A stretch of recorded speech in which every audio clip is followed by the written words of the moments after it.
Hello students, welcome to all of you on this channel. So we are pursuing the chapter that is physical properties and molecular structure. So in last lecture we did the topic optical activity. So based upon this, another term that is specific rotation. So what is specific rotation? It is the angle in degree through which the plane of polarized light is rotated on passing through optically active substance. It depends upon. So as we discussed in optical activity, that when a plane polarized light is passed through analyzer, then analyzer has to be rotated through a certain angle to get a complete darkness again. So it means optical activity substances the property ਹੁੰਦੀ ਆ कि वो plane polarised light ਨੂੰ ਕੀ ਕਰ ਦਿੰਦੇ ਨੇ rotate कर ਦਿੰਦੇ ਨੇ। सो ਹੁਣ ਇਹ ਜੋ ਐਂਗਲ ਹੈ ਇਹਨੂੰ ਜਦੋਂ ਆਪਾਂ ਡਿਗਰੀ ਚ ਮੇਜ਼ਰ ਕਰਾਂਗੇ ਜਿੰਨੇ ਐਂਗਲ ਤੇ ਪਲੇਨ ਪੋਲਰਾइज्ड ਲਾਈਟ ਰੋਟੇਟ ਹੋਈ ਆ it depends upon these five factors. The first is nature of optically active substance कि जो ਆਪਾਂ optical active substance यूज कर रहे हैं ਉਹਦੀ नेचर ਕੀ ਆ। सेकंड है concentration of solution जिदा आप पढ़ा सी सोल्यूशन ऑफ शुगर ग्लूकोज की उसकी कंसंट्रेशन पे भी डिपेंड करूगी। नेक्स्ट है length of solution. Length of solution means the length of tube through which the light passes and it this length should be in decimetre. And next is the wavelength of light used. Next is temperature of solution. So the angle depends on these 5 factors. Learn कर लो इन्हों। उस वाल next है कि अगर आप m gram of substance ਨੂੰ dissolve कर रहे हैं 20 ml ऑफ सॉल्यूशन ਦੇ ਵਿੱਚ। ਹੁਣ अगर आप मास ਨੂੰ वॉल्यूम ਦੇ ਵਿੱਚ डिसॉल्व ਕਰਾਂਗੇ ਤਾਂ ਉਹਦੀ ਜਿਹੜੀ ਕਨਸੈਂਟ੍ਰੇਸ਼ਨ ਹੈ ਉਹ ਕੀ ਬਣ ਜੂ। ਕਨਸੈਂਟ੍ਰੇਸ਼ਨ ਇਜ਼ ਇਕੁਅਲ ਟੂ ਮਾਸ ਪਰ ਯੂਨਿਟ ਵॉल्यूम ਜਿੱਦਾਂ ਆਪਾਂ ਨਾਰਮੈਲਿਟੀ ਮੋਲੈਰਿਟੀ ਨੂੰ ਵੀ ਡਿਫਾਈਨ ਕਰਦੇ ਹਾਂ। ਸੋ ਇਸ ਦੀ ਜੋ ਕਨਸੈਂਟ੍ਰੇਸ਼ਨ ਬਣੂਗੀ ਉਸ ਦੇ ਯੂਨਿਟਸ ਕੀ ਹੋਣਗੇ ਗ੍ਰਾਮ पर ml बिकॉज आप मास ग्राम ਦੇ ਵਿੱਚ ਲਿਆ वॉल्यूम आप ml ਦੇ ਵਿੱਚ ਲਿਆ। Next if small l is the length of tube in decimeter and alpha is the angle of rotation. okay so ਹੁਣ alpha angle ਇਹਨਾਂ ਸਭ ਫੈਕਟਰਸ ਤੇ ਡਿਪੈਂਡ ਕਰ ਰਿਹਾ ਸੀ। ਆਪਾਂ ਇਹਨਾਂ ਸਭ ਫੈਕਟਰਸ ਨੂੰ ਇਨਕਲੂਡ ਕਰ ਰਿਹਾ ਕਿ ਉਸ ਦੀ ਕਨਸੈਂਟ੍ਰੇਸ਼ਨ ਕਿੰਨੀ ਹੈ ਉਸ ਦੀ ਲੈਂਥ ਕਿੰਨੀ ਹੈ। then जो alpha angle of rotation है उसका ये formula this is the alpha. Alpha is directly proportional to concentration in gram per ml into length of tube in decimal. Now concentration for this relation for this mass and this volume, concentration is mass upon volume into length of tube. So A directly proportional ਦਾ sign remove ਕਰਨ ਦੇ ਲਈ ਇੱਥੇ ਵਾਲਾ constant use ਕੀਤਾ। This is the very important. This is alpha and this lambda it represents the wavelength. okay and this t, this small t, it represents the temperature. So this alpha is a constant characteristics of the nature of a substance. ये जो alpha है ये तो constant है but ये depend करूगा nature of substance पे because ये depend कर रहा है लैम्डा ते टेंपरेचर पे। नाउ हुन अगर आप स्पेसिफिक केस कर रहे हैं if the line of sodium vapour lamp light is used and temperature of solution is 25 degrees. ठीक है हुन आप डी लाइन ले रहे हैं। डी लाइन का मतलब की आ डी लाइन की है कि जो तुसी हायर क्लासेस में स्टडी करोगे जो सोडियम का आप पढ़ रहे हैं सोडियम वेपर लाइट दे रही हुन जो कोई भी लाइट फॉल होंदी आ ते उसदी एक पर्टिकुलर वेवलेंथ होंदी आ। सिमिलरली जो सोडियम वेपर है सोडियम वेपर लैंप लाइट है इस लाइट दे विच जो सोडियम का स्पेक्ट्रम बनदा रहे तो उत्थे ब्राइट डबलेट आउंदा मतलब उत्थे दो पिक्स होंदे ने इस करके इहनू डी लाइन लिखिया जांदा। डी इत्थे रिप्रेजेंट करदा डबलेट। ये तुहानू डिटेल करने की जरूरत नहीं है you just have to learn. So if the line use हो रही है तो टेंपरेचर 25 डिग्री सेल्सियस देन ये जो अल्फा लैम्डा टी है इहनू आपां किवें रिप्रेजेंट कर सकते हैं। अल्फा ये लैम्डा ਦੀ जगह ਤੇ ਆਪਾਂ d यूज कर ਲਾਂਗੇ टेंपरेचर ਦੀ जगह ਤੇ 25 डिग्री यूज कर ਲਾਂਗੇ। So this constant is called specific rotation of the substance. This is very important. What is a specific rotation?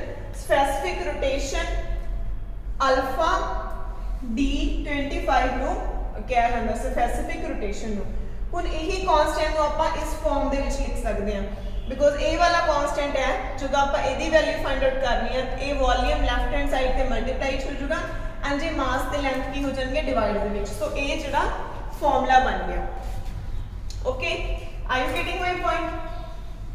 ਸੋ ਆਪਾਂ ਕਰ ਚੁੱਕੇ स्पेसिफिक रोटेशन। नेक्स्ट है अगर आप इस दे विच कंसीडर कर रहे हैं specific case if mass is 1, mass the value है 1 gram and if volume is also 1 ml and the length is 1 decimeter, then put these value into this formula, इस दे विच जो वैल्यूज पुट करांगे आपां तां इहदी लेफ्ट हैंड साइड ते है specific rotation is equal to alpha which is the angle in degree because बाकी सारी चीज़ों की वैल्यू 1 है। सो ए वाला जड़ा फॉर्मूला आ गया। So from here we can define that specific rotation of a substance is the angle of rotation produced when 1 gram of substance is dissolved in 1 ml of solution. Okay, and the length of solution it also should be 1 decimeter. So simply है ए वाले formula तो तुसी specific rotation नु define कर सकते हो कि specific rotation किसी भी सब्सटेंस दी की हुंदी है is the angle of rotation produced when conditions की होंगी which I already told you कि mass 1 ग्राम होना चाहिए, वॉल्यूम 1 ml होना चाहिए एंड जो लेंथ है उसकी वैल्यू की होनी चाहिए 1 decimeter. So this is all about the specific rotation. हुन अगर तुसी फर्दर केस करने हैं मींस सॉल्यूशन दे लिए या फिर सॉलिड ते लिक्विड दे केस दे लिए की फार्मूला यूज करना है जनरली ये वाला फार्मूला यूज करते ने बट अगर आप सॉल्यूशन की गल करते हैं फॉर सॉल्यूशंस की हुंदा रजे सॉल्यूशंस दे लिए जोड़ी कंसंट्रेशन है ओनू लेंदे हैं कंसंट्रेशन इज इन ग्राम पर 100 ml ग्राम पर 100 ml लेंदे ने सॉरी पहला आप ग्राम पर ml लेंदे सी हुन ग्राम पर 100 ml लवांगे तो जो इस वाले फॉर्मूले दे विच कंसंट्रेशन दी वैल्यू पुट करांगे ता अल्फा लैम्डा टी दी जो वैल्यू है आफ्टर सॉल्विंग ता उस दी वैल्यू की आउगी दिस वन होगी। इतना आप पुट करती सी कंसंट्रेशन दी वैल्यू मास अपॉन वॉल्यूम ठीक है बट इतने कंसंट्रेशन अपॉन 100 आऊगा बिकॉज सॉल्यूशंस दे लिए कंसंट्रेशन जनरली ए टर्म्स दे विच जोड़ा यूज किया जाता बट फॉर प्योर सॉलिड्स और लिक्विड्स हुन अगर सॉलिड प्योर है मतलब इंस्टेड ऑफ सॉल्यूशन अगर आप सब्सटेंस यूज कर रहे हैं ओके प्योर लिक्विड देन की होगा m upon v mass per unit volume is replaced by density of the substance density नु small d दे नाल रिप्रेजेंट किया जाता। सो इस पर्टिकुलर केस दे विच जो वैल्यू होगी alpha upon length into density होगी ठीक है। This is for pure solid और pure liquid and this specific case is for solution okay. एक और नेक्स्ट टर्म है that is molar rotation. So what is a molar rotation? Molar rotation रजे simply की हुंदा जदों तुसी स्पेसिफिक रोटेशन नु मल्टीप्लाई कर दिंदे हो नहीं जदों की हुंदा the molar rotation is obtained by multiplying the specific rotation with the molecular weight of substance and then dividing the result by 100 ठीक है। मीन जो स्पेसिफिक रोटेशन है ए वाली अल्फा लैम्डा टी इनू मल्टीप्लाई करना with molecular mass of a substance ते whole नु divide करना 100 दे नाल this is the molar rotation.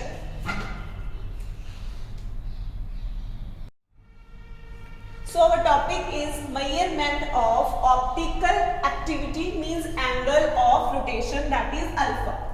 So in this we studied about which instrument is used for measurement of optical activity.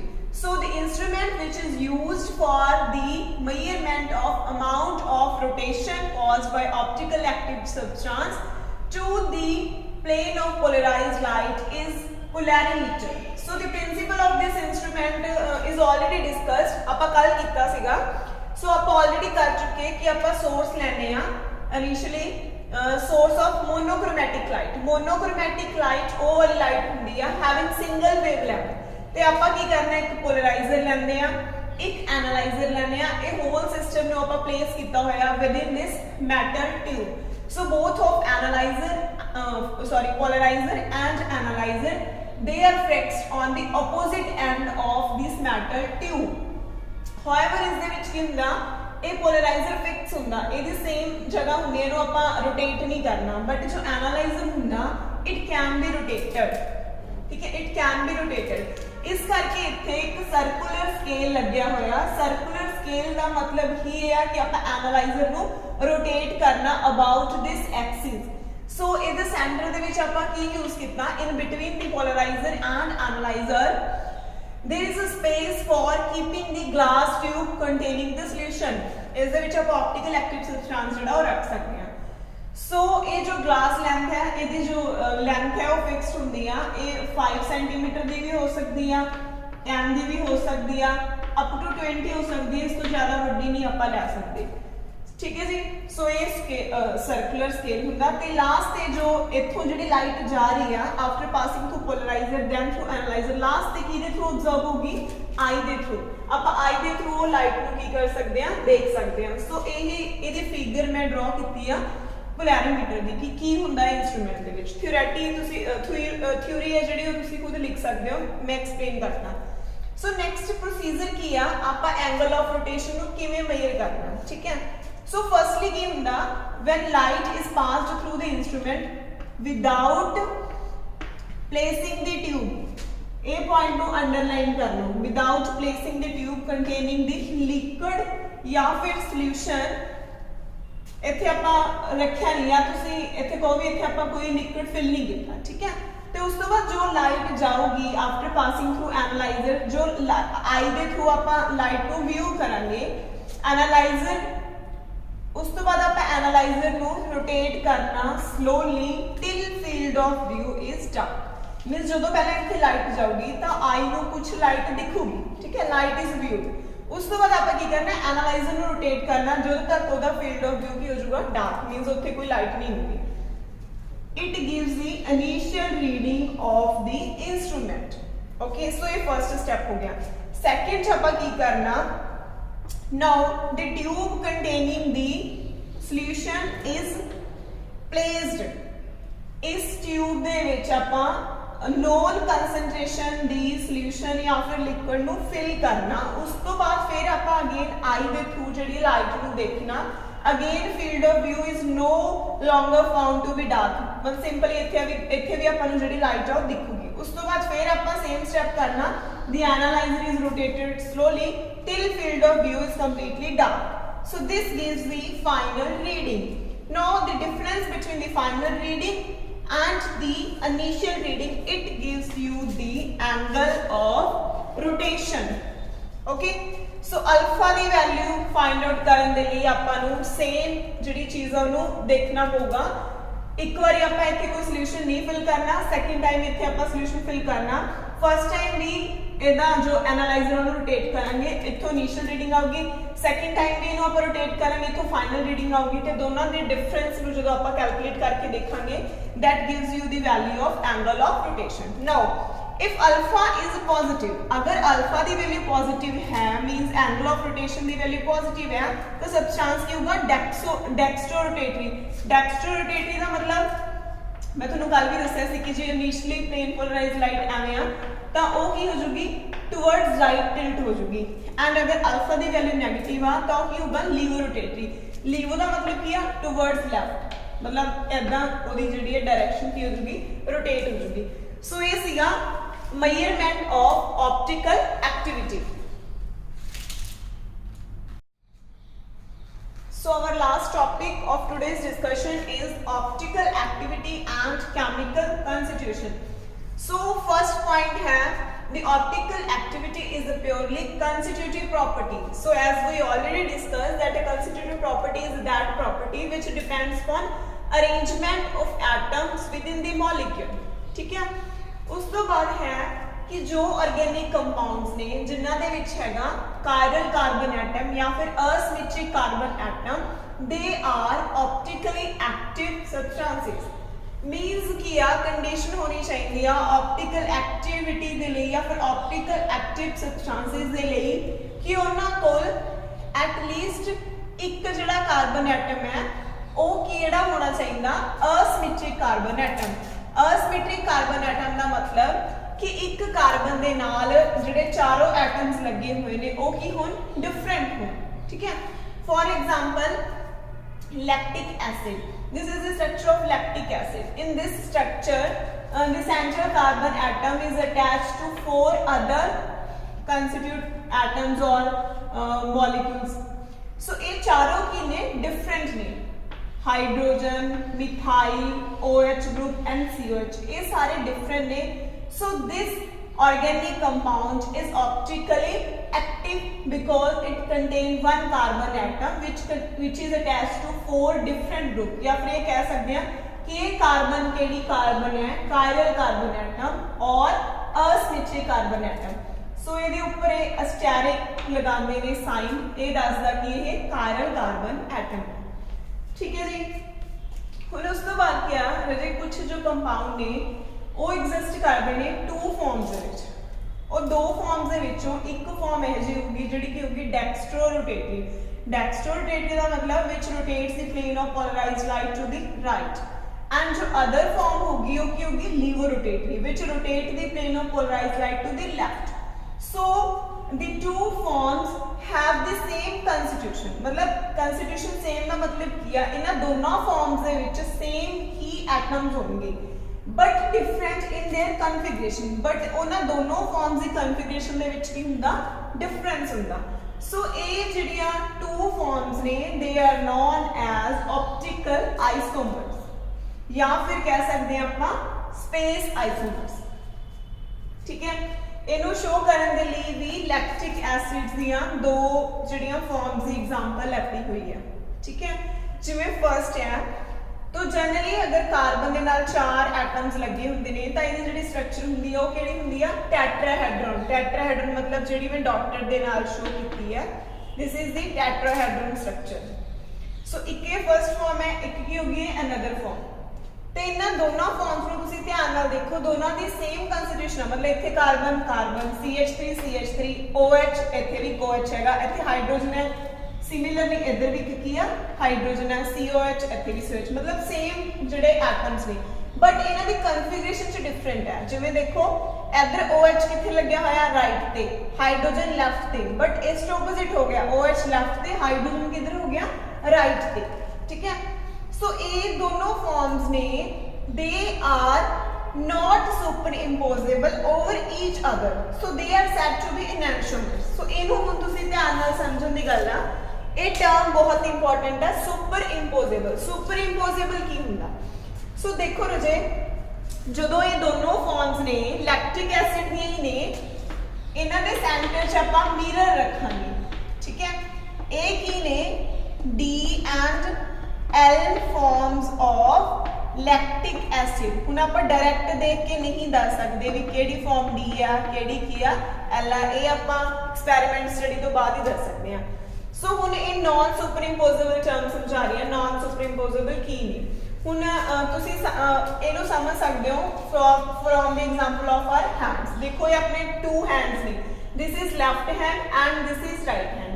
सो हुण ये दोनों hands ने देखो इन्हां दी की आ कंस्टिट्यूशन सेम ने इहदे च भी 4 फिंगर्स ने इस च भी 4 फिंगर्स ने बट जदों ए वाला हैंड नूं आपां इस हैंड दे उपर रखांगे तां एक दूजे दे उपर लाई नहीं ना कर रहे। देखो इहदा थंब इधर इहदा थंब इधर, मतलब है कि ने नॉन सुपर इंपोजेबल। मतलब जदों आपां इस हैंड नूं इस ते रखांगे या फिर इस नूं इस ते रखांगे, मतलब कंप्लीटली एक दूजे दे उपर नहीं आउणगे। सो ये कि ने नॉट सुपर इंपोजेबल। सिमिलरली जदों ए वाले फिगर नूं चक के ऐसा चप्पा इस ते रखांगे तां ये भी की होणगे नॉन सुपर इंपोजेबल। या फिर ये कह सकते हैं कि जदों इहनूं मिरर च देखांगे ए वाली फॉर्म नूं तां ये इदां दी दिखूगी। सो ये आपस दे विच की ने मिरर इमेजेस ने।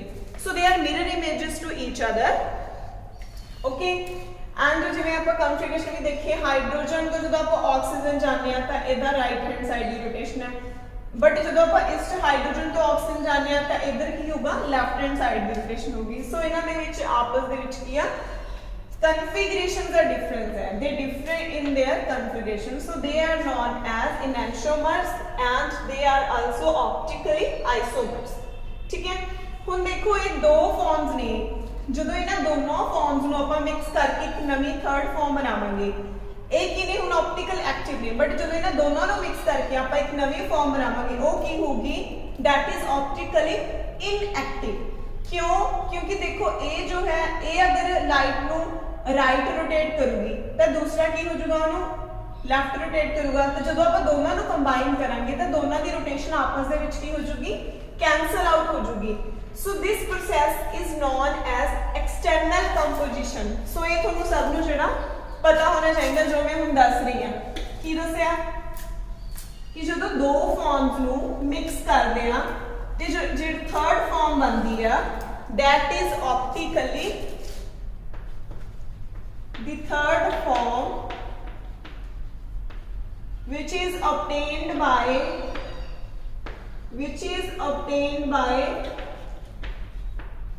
adding D and L both forms। the O की होगी that third form is optically inactive because जो first form की rotation है वो second form की rotation के नाल की हो जाएगी, कैंसल आउट हो जाएगी।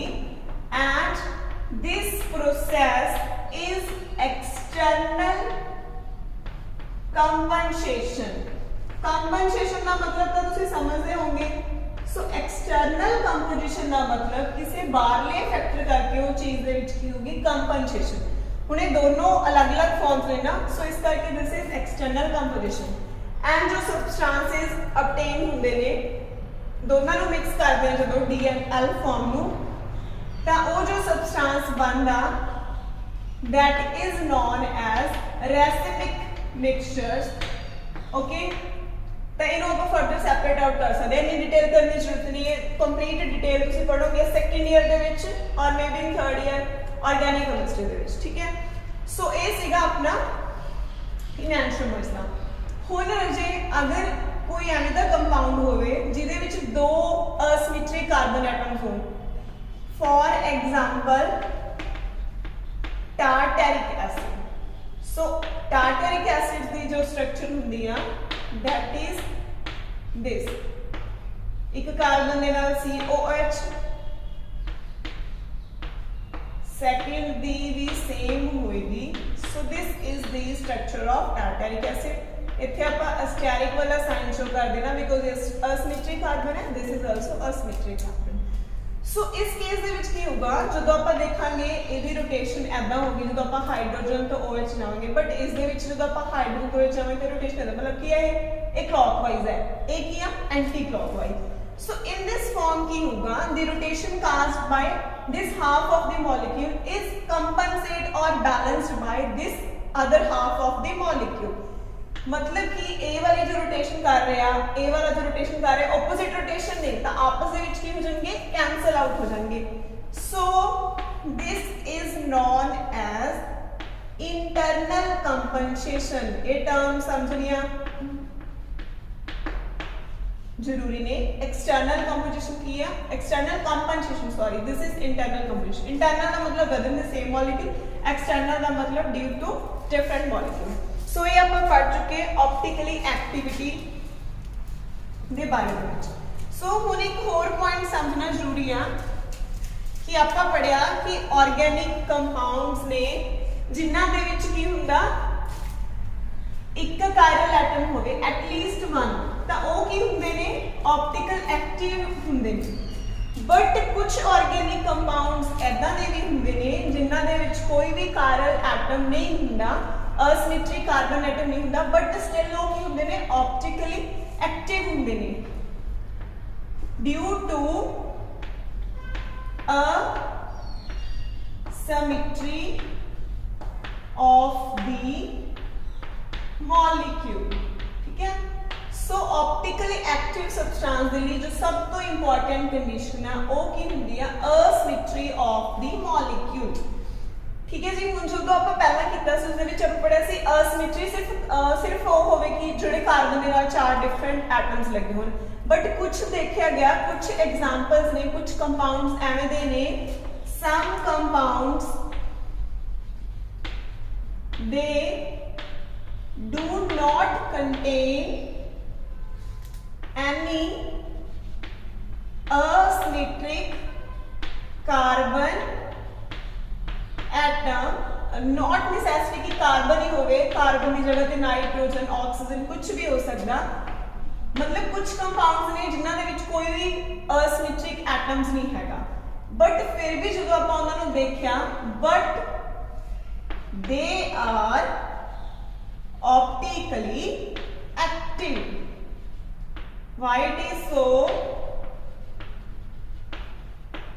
Due to this condition, because the molecule as a whole is asymmetric। ठीक है, मतलब सिर्फ यही वाली कंडीशन जरूरी नहीं है asymmetric कार्बन एटम होवे, अगर थोड़ा मॉलिक्यूल एज अ होल की हो रहा asymmetric ਤਾਂ ਉਹ ਕੰਪਾਊਂਡਸ ਕੀ ਹੋਣਗੇ ऑप्टिकली एक्टिव सब्सटेंस होंगे। ਇਹ ਕਿਹਦੇ ਕਰਕੇ ਹੋ ਸਕਦਾ, मतलब ਜਿਹੜੇ ਕੰਪਾਊਂਡਸ ਨੇ asymmetry ਇਹਨਾਂ ਦੇ ਵਿੱਚ ਕਿਹਦੇ ਕਰਕੇ ਹੋ ਸਕਦੀ ਆ, नो प्लेन ऑफ सिमेट्री लिख लो सिंपल। ठीक है, सो इसका मतलब सिंपल ही है कि जो ऑप्टिकल एक्टिव है ਉਹਦੇ ਲਈ ਕੰਡੀਸ਼ਨ ਹੋਣੀ ਚਾਹੀਦੀ ਕਿ asymmetry of the molecule, मतलब मॉलिक्यूल ਦੇ ਵਿੱਚ asymmetry ਹੋਣੀ ਚਾਹੀਦੀ ਹੈ। ਉਹ asymmetry या तो कार्बन सॉरी या तो फिर किहदे करके हो सकती है asymmetric कार्बन एटम करके, या फिर किहदे करके हो सकती है कि उसदे विच कोई प्लेन ना होवे, है ना। सो ये सारा कंप्लीट ऑर्गेनिक डिटेल है, तुहानू सिर्फ एक बार तुसीं एक बार लर्न कर लो, इत्थे ज़्यादा डिटेल आपां ऑर्गेनिक सैक्शन दे विच करांगे। So on the based upon today's topic, there are also numericals given in your book, so solve that numericals। Thank you to all of you।